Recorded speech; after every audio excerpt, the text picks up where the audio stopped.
Buenas noches, mi nombre es Marco López y voy a realizar una presentación para la clase de Cosmos de la Universidad San Francisco de Quito. Esta se tratará sobre el debate de los cuatro jinetes del ateísmo y se concentrará en tres puntos. Rebaño de misterio, si la religión hace actuar como estúpidos a personas inteligentes y si podría existir una religión razonable. En el primer punto, el rebaño de misterio, Christopher Hitchens comienza hablando acerca de los rebaños y se va hacia una experiencia personal que le hizo a una pregunta a un clérigo de Southwark acerca de por qué se denominan rebaños a los feligreses, porque de este modo están haciendo que sigan como ovejas simplemente lo que dicen las autoridades, y se les está quitando toda esta posibilidad de buscar la verdad científicamente y objetivamente. Por esto es que él llega con su frase que dice que las religiones pueden hacer que gente inteligente actúe estúpidamente. Y también menciona que la opinión religiosa es errónea por definición. Entonces, si crees lo que te dijo una autoridad simplemente porque él te la dijo, pero no porque la has comprobado, quedas como un tonto e ingenuo. Y si eres miembro de un rebaño, quedas como una persona que no puede razonar ni pensar. Luego, Daniel Dennett menciona que para él no hay nada de misterio en la ciencia, simplemente hay grandes rompecabezas, pero en las partes religiosas hay misterios, cosas que no se pueden resolver ni explicar. En la ciencia hay grandes rompecabezas que aún la ciencia no las ha podido explicar, pero que poco a poco está resolviendo estos rompecabezas. Y también dice que me preocupa ridiculizar las creencias del rebaño porque han delegado en sus líderes la autoridad y suponen que van a hacerlo bien. Entonces, él no acusa a los feligreses porque le han dado autoridad a un sacerdote, pastor o guía religiosa. Entonces, ellos creen en ellos simplemente porque son la autoridad. Pero el problema para Dennett radica en el hecho que de dónde sacaron las cosas que sacaron las autoridades. Eso es lo que a él le preocupa y lo que él critica. Y luego está Richard Dawkins, que menciona que nosotros creemos en los científicos porque hay evidencias de lo que ellos dicen. En cambio, en lo religioso no hay nada experimentable científicamente y que pueda ser totalmente objetivo. Por esto es que critica estos misterios religiosos. Y también menciona que los misterios científicos hacen predicciones muy precisas. Por ejemplo, la teoría cuántica, pese a que no se puede explicar en su totalidad, han hecho grandes predicciones que llevan hacia un norte fijo. En cambio, misterios religiosos como el de la Santísima Trinidad no tienen explicaciones muy precisas porque no se han hecho predicciones. Luego, la segunda parte del debate es si la religión hace actuar como estúpidos a personas inteligentes.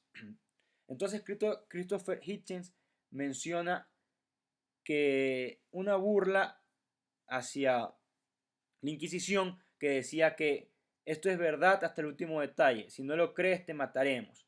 Y esto evidentemente está cegando a la razón y está diciendo simplemente cree porque es así. Está cayendo en la arrogancia y está haciendo a las personas que creen estúpidas. Y luego critica el hecho de que hay personas que creen saber más de lo que realmente pueden saber. Hitchens no niega que existe una inteligencia detrás del universo, pero lo que critica es que los religiosos aleguen conocer esa inteligencia, la interpreten y traten de relacionarse con ella, porque reciben revelaciones, tienen libros divinos, etc. Entonces, por esto es que critica que la gente cree saber cosas que realmente no se han podido explicar.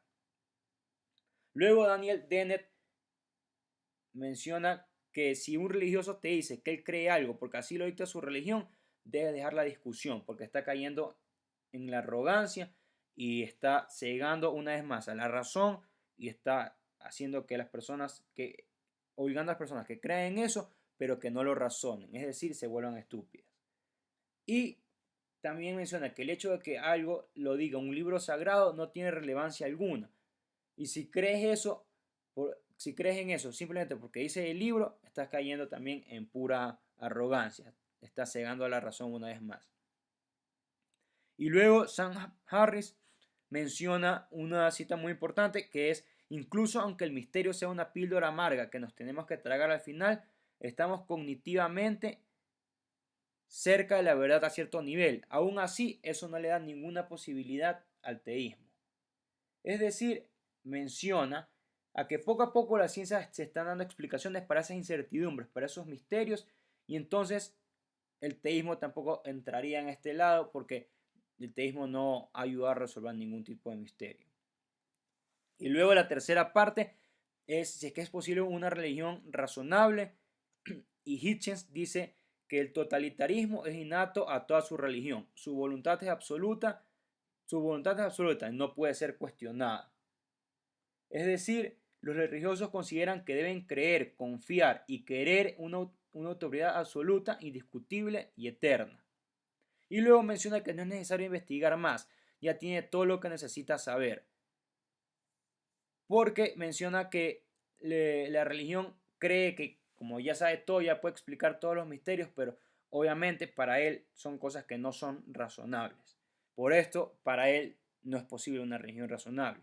Luego, Dennett menciona y lleva hacia el caso de una religión particular como es el Islam, y menciona si pudiéramos deshacernos de algunas de las más perniciosas y nauseabundas excesos, ¿hay alguna remota posibilidad de un Islam reformado razonable?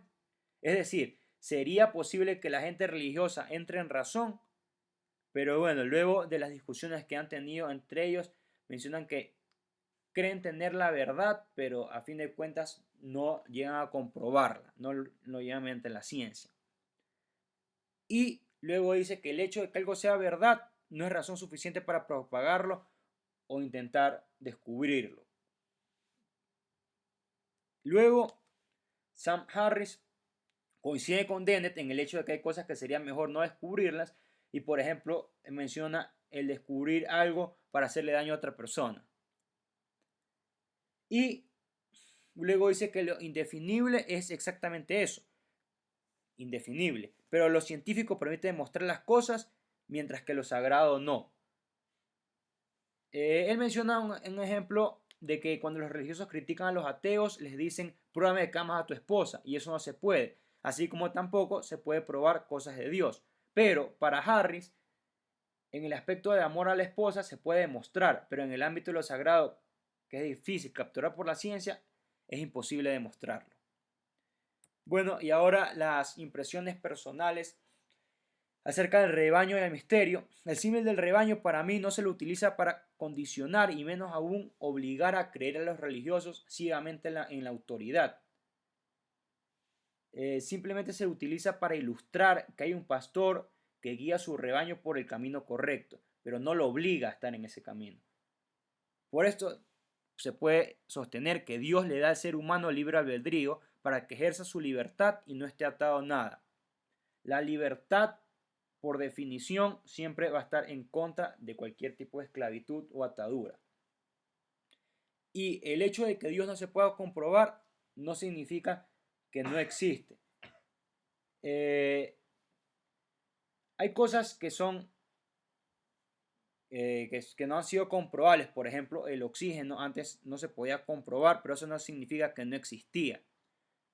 Porque si es que no hubiese existido, las personas no pudiesen respirar y por lo tanto no habrían podido sobrevivir todo el tiempo que sobrevivieron sin que se pueda comprobar el oxígeno. Es decir, existen cosas que no se pueden comprobar, pero están ahí.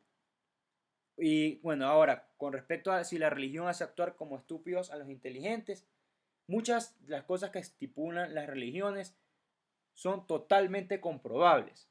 Entonces las personas pueden comprobar las cosas por sus propios medios.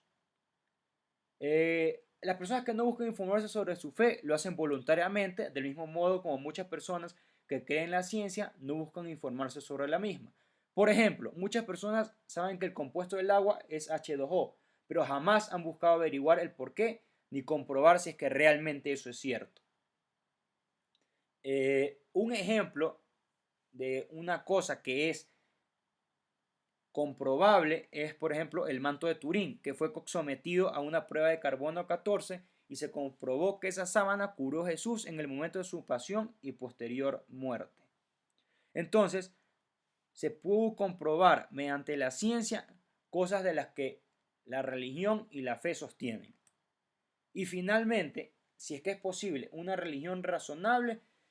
Para esto considero preciso citar a Juan Pablo II, que mencionaba que la fe y la razón son como las dos alas con las cuales el espíritu humano se eleva hacia la contemplación de la verdad.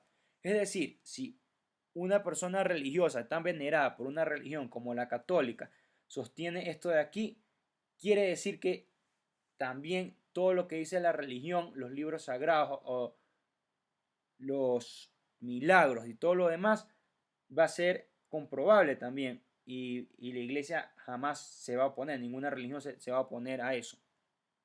Y hay creencias totalmente lógicas y por tanto razonables. Por ejemplo, la omnipresencia de Dios. La antimateria es omnipresente y eso es científicamente comprobable. Entonces, ¿por qué Dios no lo puede ser? Bueno, gracias.